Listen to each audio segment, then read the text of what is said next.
All right, welcome to the Heat Press for Profit podcast, your go-to resource for everything related to your apparel decoration business success. Thank you for joining the team at Stahls and listening to topics that come straight from the heart of the apparel decoration community.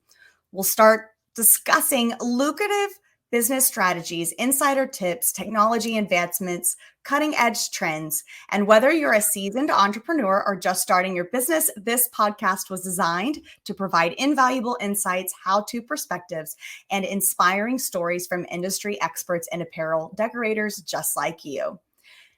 You guys, he's back for another round. Dane Clement, our art guru, creative master, all things, I don't know, colorful. Like, I'm just going to come up with this entire paragraph for you. I like it. That sounds good. Send it to me when you're done. I'm going to use that, right? Okay. Creative master, colorful, extraordinaire. I like that one. That's a good one. Guys, today is, like I said, part 2 on our series discussing AI art. And today we are talking design ethics and copyright. Now, I will preface this before we get going. Neither one of us are certified, trained experts in anything legal. And Dane is definitely going to give us a lot of insight on his perspective. But if you have any legal questions, you can pop them down below, but there is no guarantee that we will have the right answer or we will even be able to talk on it. This is really all about a guide, and especially with how AI is ever evolving, it's just great to always be aware. So this is really more about bringing awareness to the topic at hand versus all of your legal needs. Okay, so let's get started with just a quick recap on the first part. We went into really why AI makes sense, 1, in our industry, 2, that it is not here to necessarily replace any and all human beings. It's really there to help enhance your creativity and as well as efficiency. And if you are curious what all we talked about, you can go back and listen to the part 1 of this 5-part series and then come back and dive into this session if you are tuning in on any platform where podcasts are streamed. So let's go ahead and jump right in. Dane, is there anything you kind of want to touch on or recap from the previous episode, or really kind of just intro as we dive into kind of like the overall ethics? Sure. No, I think well, you glossed really quickly over the taking over humanity part. I want to go back to that. No, sorry. That was a joke because I think it's coming. I don't know. It might be that guy, right? But so let's just talk about the overall art and just AI piece as it, connects to the artwork side of things. So there's a lot happening, and it, just like last time, there was a lot happening, and it changes so fast. It's crazy, absolutely crazy. There's new apps that come on almost daily, probably, and there's thousands and thousands of them. It's there's no one person that can keep up with everything and get to understand how they all operate. It's just crazy because I'm trying to keep up with a handful of them, right? The ones I think are the best and most useful, and then I try out some of the new things, right? So there's one I got my eye on. I haven't even touched it yet, but I'm going to be playing with that this week. So it's just know that if you've never touched it before, just jump in, because it's never going to be warm water, calm waters. No, it's absolute storm freaking crazy, right? Just jump in and go. With these things here, like we're doing these lives, it's just to give you an idea where to start, right? That kind of thing. What apps you might want to use, how to think about using the AI apps, that sort of thing. Because there's a million questions that most people don't have any answers for, in AI apps included, right? I think they change so fast and they're growing so fast. No one's really thought about there's not an end game, but nobody's thought about what ramifications are going to come for using these things. And I think some people are a little hesitant to use it because of that. But I think I still think that it's you have to use it for your business, because if you don't, you're gonna get blown by. I mean, because what it does, if you don't want to use it as an actual thing, like create something and put that something for sale somewhere, like as it was or as it is, then make it yours. Just use it for inspiration. Come up with your own stuff, right? So there's 100 ways you can use it, and I use it like that a lot. I use it for inspiration, reference sometimes, things like that. So yeah, if you're hesitant, there's good ways to use it. You know, and I don't know. I think it's worth it. I think it's a plus. It's a major plus. And I don't think it's taking people's job. I can't. Well, let's put it this way: it shouldn't take people's jobs if you embrace it, right? Because if you're in I'm an art guy, man. And this is where I struggle. I struggle with how this AI stuff learned what it does. So whatever you put in there, you prompt it, boom, you get something. It's super cool, man. Like did it in 10 seconds. Wow. And it's all great, right? But it does it so fast, obviously because of the computing power, but two, because it learned on images that other people created. Photographers, artists, they're out on the internet, like trillions of images out there, and it just, scraped them all. And, they say, well, it scraped these open source things. I'm like, no, it didn't. It scraped every image on the internet. So it stole other people's IP, and that's the part that I got to struggle with, right? And I still do. But I can tell you this, as long as I've been using, I guess, almost 2 years now, maybe, I have never been able to, if I wanted to, use something that I generated off one of the apps as is and use it to sell it, because I'm an art guy and because I see things that are kind of wonky, or I see things that it could be better, actually, if I did this instead of leaving it the way it was. And so it's just a matter of, how you finish it to make it yours. And then that's where some copyright questions come in and all that sort of thing. So it's fun. It's exciting, but it's crazy. When it comes to the copyright portions of that, and let's say you have an idea, you go into one of the platforms, you take certain elements, and then you go into another design platform and you make it yours. How do you really kind of get to claim that what you've created, what you've molded is now your artwork? Do you need to still give awareness to the original creator or inspiration? Yeah, no, I don't. You don't have to, give credit to the app, but you can't copyright anything that was created on the app, because you own the copyright or the portion of the IP that you prompted, right? And supposedly the apps own the part that it created, right? So it's a joint venture there kind of thing. So you can't say, hey, I created this using Midjourney, let's say, and I want to copyright it and sell it, and no one else can touch it or use it. And so I don't think it works that way. You have a joint copyright. So I do think you were a part of the creation of whatever it was that you did, and so is Midjourney. So, if somebody started just stole that artwork and utilized it and copied it, just literally did what people do, right? And just steal stuff and use it. I do think you got some ramifications, even though you don't own it all, right? So, but again, that's legal piece of it. I try to read through some of those things, and it makes no sense. Not to me. I don't know. So how do you determine, if you are is this information stated anywhere when you sign up for? Oh yeah. So you have to, as an artist, you're going in and you're creating. You have to be aware that. You should be aware, right? There's a lot of things you need to be aware of using them. So let's just. I use so many different apps. I don't remember specifically what, but in general, they're like this, right? So I'm going to use an app, a Midjourney, a Ideogram, a Leonardo, whatever it might be. If I'm using a free version of one of those apps, then I will have, it tells you right as you sign up, you can do this with it. And it'll check boxes, yes, yes, yes, no, no, no. So if you want it private generation, then you got to use, maybe you got to upgrade and pay this. And then if you want whatever, you got to upgrade and pay that. So they usually give you about 3 plans. Almost all of them do. So most of them have a free plan, right? Might not be able to do a lot with it, but you get a free when you can generate some stuff. Midjourney doesn't. It's a pay from, all three of their plans are paid. But it's so it'll tell you those things, right? So if you want to use it commercially, you can if you pay for it, mostly. Some of them will say, you know what, free, I don't care. You can use it commercially.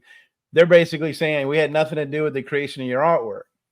Problem is, I can go to any app I want. I can say, hey, I want to generate Spider-Man doing whatever, right? And it will do a really cool Spider-Man doing whatever, but I can't use that because that's intellectual property owned by Marvel or whatever, right? Sure. So you can't do those kinds of things. But yet people have been doing that since before the AI stuff came around. I mean, go to Etsy, search Etsy. You can find anything, that you want, and it's on there. And how long it lasts, I don't know. But I do think even those things, because when I first started seeing this kind of stuff happening, I'm like, man, if Etsy was a boondoggle before of people putting, Disney logos and all the stuff that you can't do legally, but they did it for years and they're selling in files or they're selling whatever's. It's almost like if it was crazy before, now it's going to be a whole different game because anybody can do it. I mean, you can just a couple of keystrokes and boom, you got a really cool looking whatever. You fill in the blank, right? And I think it's going to blow the roof off of that stuff. People are going to be doing it like absolute crazy. But maybe, there's with the AI changing, maybe it'll filter through and catch most of those, who knows, right? It's changing so fast. It's kind of fun to sit and watch, I use it, but it's fun to watch. I think like the investigative side in me just thought if there's more and more copyright images, licensed images out there that are being generated, it goes on the web, right? So the interweb. And if you do a reverse search for a specific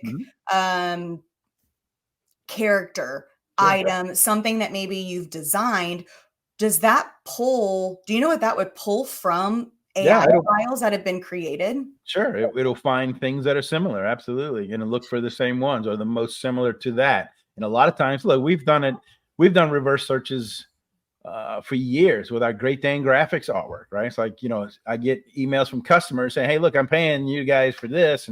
But you need to know that this website over here is just giving away or selling your artwork, and that's, again, it's not cool, right? So we'd go search it, and that's exactly how we found a whole bunch of that stuff. So, but then, you gotta, is it worth the fight, worth the hassle? I mean, everybody's got their own decision to make on that. But unfortunately, it's AI is super cool. I dig it and I hate it, right? Because of all these other things. So it can enhance what you're doing every day, or bad people. It can make, people that have, evil intentions be a whole lot better at their evil intent. And just like a good, whatever, a good positive use of the AI app, it'll be even that much better. Right. So it's a people are going to do what's in their nature. Unfortunately, that's with anything. So. But I do feel like it opens up a can of worms for even more legal action to be taken, right? Especially with the power of all things internet or all things computer. If you are putting, just say illegal artwork out there or using it the way you shouldn't be,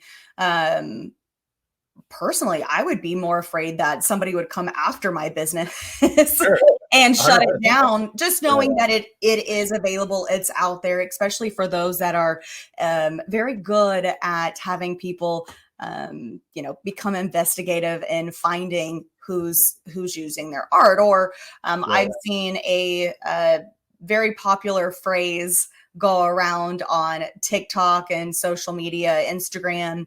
And all I can think about is if that person were to uh, register or get a license on that specific phrasing, then all of that artwork is now out there. And what does that do to those decorators that said, you know what, I'm going to capitalize on this?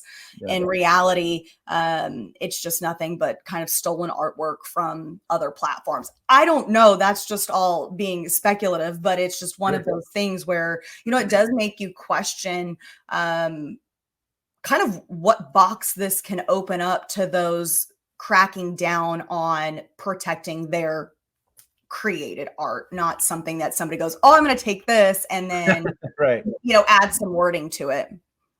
No, that's exactly true. So I think it's a boondoggle for, you know, IP attorneys. You know, if you're in that business, boy, you're going to have nothing but customers, right? But the problem, I think, becomes at what point is it worth it? Right. Sure. Because once it's out there and as fast as things are going, it just compounds and just explodes. I mean, it's going to be real hard. Like I've always said that the genie's out of the bottle. There is no putting that genie back in the bottle. This AI, I mean, it's out there. That's why I say use it, because it's so fast. It gives you 4 or, you know, 2 to 9, I guess, most of them, but it'll do it in less than a minute. And it gives you 4 finished renderings, colored and everything. Whereas I can't, nobody can do that kind of work manually that fast.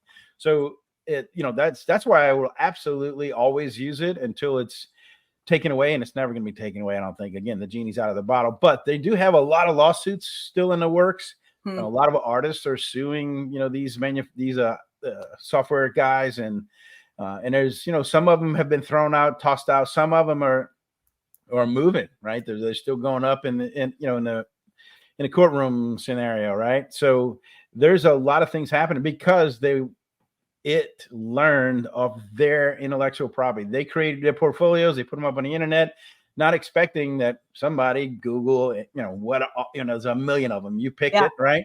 Are going to just go ahead and scrape all those images and use those images to learn the generative AI piece of it for their apps. And they weren't compensated for that. And, you know, they say, well, no, it's just, that's not how it works. I mean, but that's exactly how it works. If I can say, I want a tiger painted in the style of, you pick the artist your favorite with. Now, it's going to generate it in that style. So if you're telling me that you're not paying attention to people's art and who did it and what their style is, then how can it generate something in that artist's style if it wasn't really stolen? Yeah. Because that artist didn't give you right to do it. You didn't pay that artist for that work. And those are the things I struggle with all the time. Like I get, you know, I need a therapist, I think. Just a joke, not ever going to happen. I just go and decompress out in the woods or something. Just pick up a paintbrush, Dane. Just start painting. It's about time I put something on that canvas. I'm thinking it's been like 3 years or 2 years. I don't know, too long, but I agree. One of these days we are going to. You're going to watch it happen. Yeah. That's right. In action. It might stay. Wow, how long? It's been another year and you got like a quarter of it done. Right. But I'm going to start putting paint on it soon. I'm tired of looking at a blank canvas. It's killing me. People are going to start, maybe we should start a campaign for what Dane should paint on his canvas and just put a whole smorgasbord. Hey, I love ideas. Give me some ideas. I'm all over it. No problem. We will now open the form or open the feed up for recommendations on what Dane should put on his canvas. When it comes to traditional art and, you know, AI art, how does copyright really apply, especially if you can look at something and then turn around and draw that in, you know, say a traditional format versus AI taking it from, you know, somewhere in space? So I think it's almost like it's just another iteration of what artists have been doing forever, right? So if I need to paint a flying eagle, right? And what I'm going to do, I mean, I kind of know what eagles look. I got them flying outside my backyard sometimes, but I'm going to look for reference, right? I had a morgue file with literally probably, I don't know, when Katrina drowned it was probably, 15 years old at the time, since college days. Everything. I had an eagle folder, and then every eagle I came across in a magazine, it was in there. So I would use that put up 4 or 5 of them and I draw my version, oh, beaks look like this. Well, if I'm drawing this angle, then I would draw it this way, but I'm referencing those photos. So it's kind of a similar thing. Only this is where I think AI might actually be a little bit better for us, right? So if I got to draw that same eagle, instead of going to the internet and searching eagles or looking, whatever, another photo that a photographer took somewhere, and not stealing, because I never do duplicate anything, but getting the inference or the idea from it, use that. I use it like for reference. So I can go to Midjourney or something, ask it to do an eagle flying or doing whatever, grabbing a fish. I don't know, whatever it is that you're going to do. And it's going to generate some things. Now, supposedly, if you believe the technology, which I suppose I have to because I don't know any better, it generates from brown noise. So it's just a bunch of brown noise. And it says, oh, you want an eagle pulling a fish out of the water? Well, it's looking at photos, trillions of them, right, of photos. And it's going to find how many eagle ones are out there. And it's going to say, oh, this is what an eagle looks like when he snatches a fish. And it's going to make its own. It'll give you 4 versions. So if you're using that for reference, which is, like I said, that's how I use it fair amount, is I think a little bit fairer to the world, right? I'm not using other people's photos of those eagles that guy's been, hiding in some bird blind in the middle of nowhere, right, for 3 days with just a lens sticking out of his camo cover and waiting for that perfect shot, right? I mean, we're not, but if he took that, put it on the internet, then the apps are doing it. But at least I'm not getting that same photo. I'm getting a hodgepodge, mishmash of it. So I think that's one good way to utilize reference that is not associated directly, and sure, definitely indirectly, but directly with, other people's stuff. So that's what I would think. There's, it feels like there's definitely a fine line between, taking art that you may generate through AI, exporting that, and then making minor edits to where you call it yours, versus getting inspiration from something and then going back to your maybe traditional formats of art creation and then building something 100% from your own? Or do you feel like you can truly utilize, say, a file that's already been generated and then go in and make it, say, 100 times better? Almost kind of like bones is kind of what I'm thinking about. Yeah, that's kind of what I mean by the reference part, right? What I was talking about. It gives you basics and then you can make it better. So, like, do I think you can, if I'm a paying subscriber to one of the apps, do I think you can just have it generate an image and I can utilize that image and sell it on Etsy or whatever? 100%. If it literally says use it commercially, no problem, then you can use that as it was commercially, no problem. For now, right? Who knows, right? But I mean, it's legit. Change tomorrow. Yeah, it could be. Everything else does, but it's legit, and you can do it, right? Again, with my struggle part of it, right? I don't use it that way. I just want to put something into it. I want, I'm an art guy. I want it to be part of me, if not all of me, right? From reference only, I'll use it. But a lot of times, like here's for instance, a workflow. If you're an art guy and you got to create more pieces or more designs for your job, right? Use it as that. So whatever your job is, you type it in, you get some ideas. It will absolutely 100% allow you to finish that thing finished with text and the whole bit that you would add all on your own. Maybe make the adjustments in Photoshop or other apps, because we'll get to Photoshop here in a minute. But it'll allow you to get to that finished design that you made yours in a fraction of the time, like way, way faster, because doing everything out of your head manually, which is what I have to do on that canvas, but I don't have to do it here in this digital world, right? I can get it done way faster. And a lot of times better, because I get better reference or I get better components to start with and things like that. But I'm always going to make it mine. And that's where I say I don't think this AI, I don't think it is meant to take art jobs. Of course, I say that out loud, and I know dang well that that's probably how it was intended.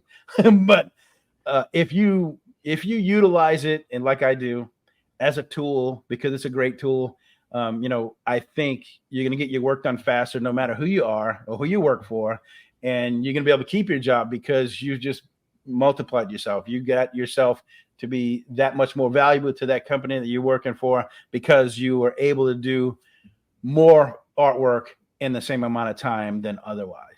And I think that's, most of us, you create the artwork to print shirts or print stuff, right? So the company's getting paid by how many things it can print versus how many art designs you can create. Sure. That's not where the money comes from. So if you can get more of it done in a faster amount of time, then everybody wins, right? You get more stuff. Company's happy with you. Company's happier with you because they're selling more stuff, that they're printing off of it. So I think it's an awesome tool, even though I still struggle with some of the way how it came to be, But that's technology, right? Like I feel like if you take anything technology wise, there's always going to be those struggles and adjustments. And 100%. Is it really better for us? Is it, there's going to be some increased productivity, but when I think about it is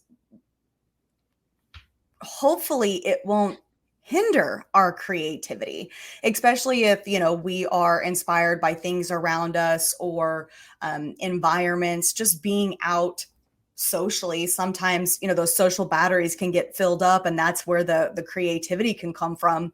Where in this particular case, it is not word generated, but using particular words is how an image is generated, right? Yeah. So if you don't have the ability to kind of express what you're wanting, then you may never get the true creative side of it that you want. So that's just kind of where my mind goes back and forth. Sure. Of, I still want to be able to use my brain. I want to be efficient, but at the end of the day, if I feel stuck, then it's like, what do I need to go do to actually start bringing that creativity back into my brain so I can, produce what I need to. And I'm no artist, but I love it when I said, just for everyone's knowledge, I will send Dane images on Pinterest. Like, I like this coloring or this font or this type of style, or I can see how, this works. And there'll be like 10 different pictures, and I'll be like, I need you to make it one. I can't. Let me doodle it out, try to figure it out. Right. So, in this particular case, that's where I feel like AI could help get my message a little bit more clear across to you, but then you and I will sit there and work it out to make sure make it better. Right? It's like, how do we get on the same page? So, going to Adobe, you've mentioned Adobe. So what's going on that is also kind of highlighting the idea that AI is always changing? Okay, so most people know me as a Photoshop guy, right? I've been using Photoshop for 30 years since version 2. Before, it didn't even have layers back in those days. I mean, it was way, way back. And the last 2 weeks it has blown up, and all about Adobe and their crappy business practices. And I'm just going to say it because, one, they got a lot of crappy business practices, and but they just had the most profitable quarter for almost $5 billion in the last quarter. So there you go. But they're being sued by the FTC right now. That just happened. So they're suing them because of their crappy business practices. So they're but real quick, been using it forever. Right back in the day, I got Photoshop. Cost me came in a little bitty box on a CD, I think, and it was $750. And I kept looking at it. It was on a wall, and I just kept seeing it in this Mac store. We actually had it wasn't an Apple store, but it was a computer store that sold Macs. That's all they sold. So I'd go in there all the time, just drooling at all these computers that cost $15,000 and didn't have a hard drive in them and all this crazy stuff, right? But they had some software. I'm like, man, that looks cool. So I read that back of that box probably 5 times in 5 different trips into that store, right? I'm like, I had a design studio at the time with a partner. I'm like, I'm going to use this thing one day. This looks like way super cool. Put it back. Well, Friday comes around. This design studio comes to us and say, hey, look, I need you to make these labels, right? For these. And back in those days, it was half-gallon cans of apple juice, orange juice, pineapple juice, whatever. And it was at the bottom of the grocery store shelf, they said, here's it. What we have this 8x10 of this whole apple picture. And here's another 8x10 of this apple sliced. And I want you to we want to put apples and pieces of apples all the way around this label and then, do the rest of it. I'm like, okay. This is a Friday afternoon. And, so can we do this? And he said, yeah, here's the problem. I need it by Monday. I mean, seriously? Of course, that's how I roll, because unless I got a gun to my head, I will find if I got 3 days, it's going to take all 3 days. If I got 3 hours, it's going to take all 3 hours. I need to know when my end point is, because my head automatically defaults to procrastination, right? But so anyway, they said, can you do it? I'm like, yeah, absolutely. My partner looked at me and I'm like, we got this. That guy left out of the front door. I snuck out of the back and went to the computer store. And I bought that software. So that's how long I've been using it. Back in the day, they had a lot of plug-in stuff, right? So, and they've got plugins today. I mean, I use a few, but it was way more utilized back end, seemed like anyway. So a lot of plugins for all kinds of things. So I bought this thing, and I saw at the same time they had a plugin that allowed you could buy this plugin, and it gave Photoshop layers. I'm like, well, that's pretty cool. And I'm reading the back of the box again. So I bought both of them, and I learned how to use Photoshop in a weekend with the manual in my lap. That's why if you ever bought any of my books, physical books, it all had spirals, because I can lay it flat on a table and I can use both hands on my keyboard and try to figure it out. There was a reasoning behind that. So that's how I learned it, right? And I duplicated it because the layers allowed me to do that. So awesome. Well, next version or two down the road, Adobe says, yeah, them layer things, that's pretty slick. They just put it in Adobe Photoshop, and that company's out of business. And they've done that like over and over to lots of them that I used to use. So they see some cool idea, and since they were built off the plugin for Adobe got to basically just steal their concept. I mean, that was a great idea. Thanks for figuring that out. Now we're just going to put it in the app, and that's how it seemed to work, right? So, that's my introduction to Adobe back in those days. Now, it was a cool program, and I did a lot of stuff, and I still use it every day. But I think I'm going to start using some other things a little bit more often, because take that fast forward to a week or so ago, they changed their terms of use stuff. A lot of it was there before, but it got to the point where it would pop up. You had to say, yeah, I agree. Well, some artists out there said, well, what is this? Why we got to do it? So then they start reading it, and then, man, when you read it, now of course I'm no attorney, but when you read it, my plain English brain says, wow, this sounds like they sure own all our stuff. And so then Adobe came out and clarified some things a couple of times, because the first time didn't work because it was not clear, because they're trying to take, legal speak and make it a little bit, for idiots like myself. And they didn't do such a good job. So it's just still compiling. And now FTC suing them for those similar bad practices. So there's a lot of stuff going on. I know guys that have been using like me 30 years and just said, I'm out. Because it says things like, Adobe doesn't use your artwork to train a generative AI. All right. Well, when you read that piece of it, it sounds like, okay, well, they don't. Well, did they? Because now I have to opt in, or I get to opt out of them using it for stuff like that. In fact, now that piece in the Photoshop settings is not even in there. They took the whole line out. So I'm like, man, there's just weird stuff happening. I think there's, CYA going on, over there, and it needs to be, I suppose. But so again, part of my struggles is, right, they say it's not using your artwork to generate stuff, but what really, I think, set people off was, they would advertise, and it would say, hey, don't do the photo shoot. We got this built in. You can just generate, hey, I want a photo shoot of jewelry thing. Yeah. Woman, you gotta have, whatever. You name your photo shoot, you type it up, and just let the software create it for you.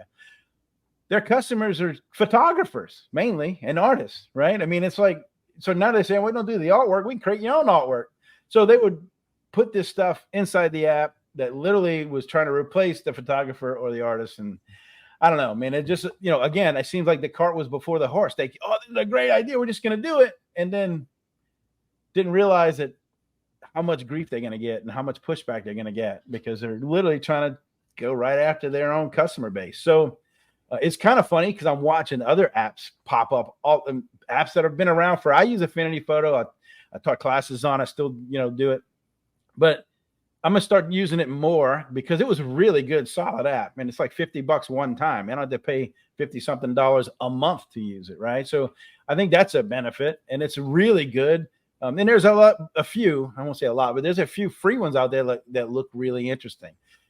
This Krita, I haven't really used it much, but they even have a plug-in for that. Go figure, right? That'll allow you to do AI generative stuff, like change things just similar to Photoshop. But so Adobe they painted themselves in a corner, and I think it's because again, this is all so new. They're just trying to be the first guy out there with it, and maybe didn't know what was coming. So it's interesting. Let's put it that way. It's very interesting, all the stuff that's happening right now. When it comes to, protection on all fronts for whatever art you're creating, whether you are going into platforms and generating images, do you have any tips for just kind of ensuring compliance on one, protection for yourself, but then also to just do your due diligence and making sure that you're aware of something like what's going on with Adobe right now? So, as far as the generation of it, right? So if you go into the settings of whatever app you're using, look at those terms of use settings first, because it'll say things like, it might even come checked on where you have to opt out, as they call it, right? Or turn it off to where they're going to, if you say, if it, typically even Adobe's doing this, so they'll have it on, like you are allowing us to use your artwork or whatever, your files to enhance our app. That's how they call it. They put it in fluffy speak, right? So you're going to enhance our app and make it a user experience better and all those things. And that sounds great, doesn't it? That sounds cool. But what it's doing is it's learning off your stuff. So then they'll say, well, anything that goes to the cloud, they're going to use your stuff. And if you don't want that, you can opt out. But it's not completely true. So if you open up an image, you can say, I want to grab the subject. So I'm going to take a photo of this cup and I'm going to bring it in. I'm going to say, select subject. Anything that goes out to the cloud, it's going to analyze that and scope it out and decide if it's good or not. And they're using it to where, I don't even know how to say this, but their biggest thing where they starting to like watch your artwork, or a human may look at this artwork if they deem it to be creepy or something, right? Like, child sexually explicit things, right? So obviously everybody says, no way, that's horrible. They shouldn't be doing that. So yeah, go ahead and look at it, do whatever.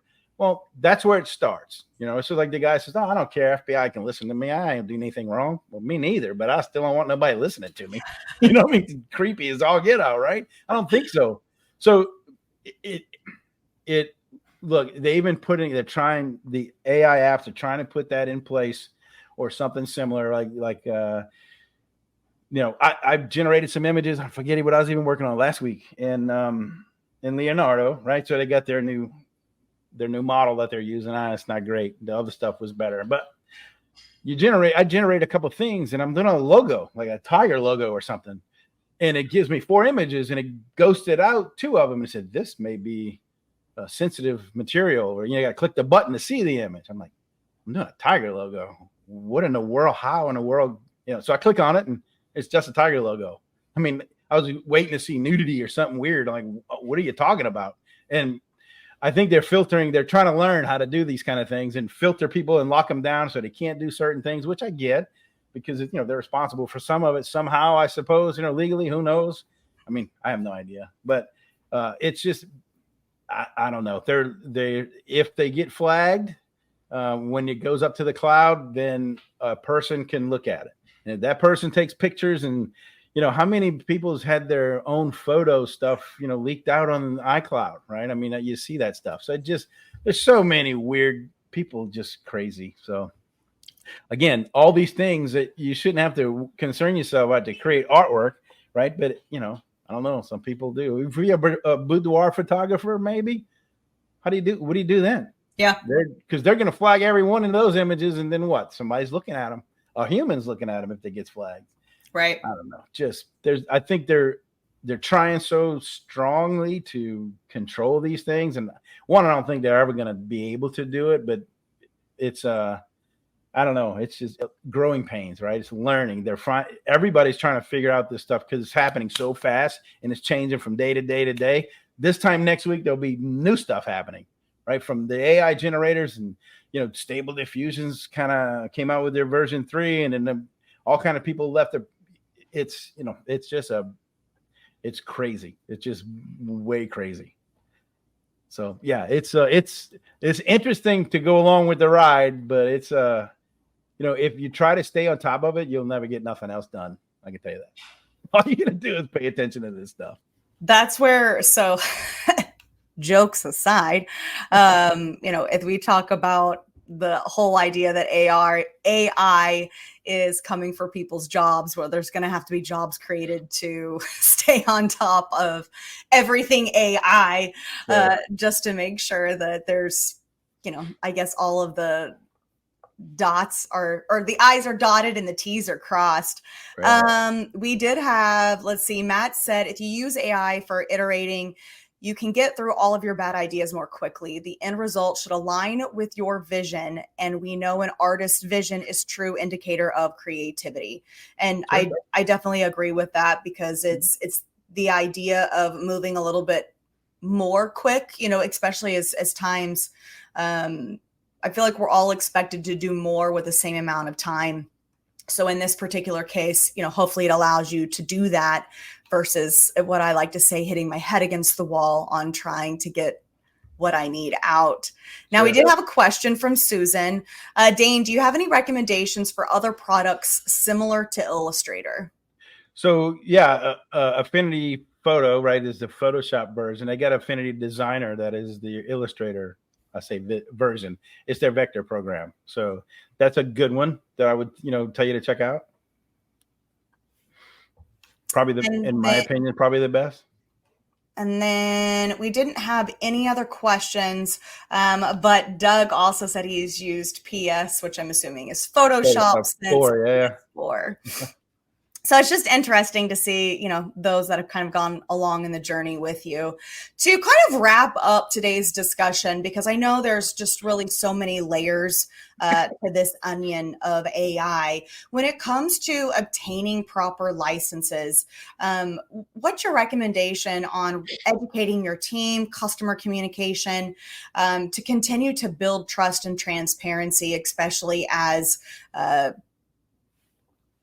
I'm going to just forever call it the interweb, but as the internet is becoming more and more accessible with taking anything and everything and putting it in front of people? So I think the only thing that they can do, or we can do, is one, whatever AI app you're using, you look at the legal mumbo jumbo, or at least when you're picking the plan that you're going to pay for, one, see if you can use it commercially. That's like kind of top priority. You want to have that license or that ability to do that. And the other plans, they might give you some other features and things, but typically it's more images. If 1,000 images a day isn't enough for you, which I don't know, what are you doing if that's not the case, right? But so if you get when you're purchasing that license to be able to use the app, if it says using it commercially is okay, then I think legally you're okay. I mean, you can't take that and go copyright it again, because you don't own all of it. They own some of it. So, and I don't know how that part works, right? I've never tried that piece of it yet, but I think that's the top priority. I mean, I would do that first, and then just use your own human brain to know that I can't do Spider-Man and Batman things and decide to sell them. I mean, that's not a thing. It never was a thing. So if you realize that, just avoid those kinds of, intellectual property things, and you might avoid those intellectual property lawsuits. So stay away from the stuff you should stay away from, and I think you'll be fine. That's easy, right? That's what I'm doing. So we'll see. I feel like for some that's easier said than done, maybe. I don't know, but maybe still, I mean, just use your head, right? I think at the end of the day, sure. It's try to dig deep for that common sense and If you're not sure, then just keep doing the research on that. So as we are wrapping up today's discussion, for those of you that kind of have started to tune in as we've already been talking, this was part 2 of Dane and myself discussing or having a conversation about AI. So the first episode was all about really just understanding parts of AI. As Dane has mentioned, it's ever evolving, it's constantly changing. So there's not really going to be a step 1, a step 2, a step 3 as we get into talking about AI. It's just really about topics that have come up and what we're seeing progress and change over these next few months. Now, next Friday, Molly Harmon with Stahls UK will actually be our guest, and we'll be discussing how to market without a marketing team. So if you have any questions that relates to marketing, video, content, definitely start thinking of those, write them down. It'll be a great time to really have both a conversation from someone outside of the States, and then of course someone in the States. We will be taking a break on the 5th to celebrate that wonderful long weekend and Independence Day, and then we will be back. What day is that? Let's see, July 12th. Going live again. So Dane, thank you so much. I'm always learning from you, and now I feel like I need to go check out all things what's going on with Adobe, even though I'll send you some links. Don't worry. Very, very, very small in everything with that program. So everyone that tuned in live with us, thank you so much. And if you are streaming this podcast, wherever podcasts are streamed, thank you so much, and subscribing to our channel. We did really talk a lot about the Heat Press for Profit group on this episode, but if you're looking for a community to join to ask all things questions, make sure you head to Facebook and join the Heat Press for Profit community. All right, you guys have a wonderful and fabulous weekend. And Dane, I'll talk to you soon. All right, thanks. Enjoy. Bye, guys. See ya.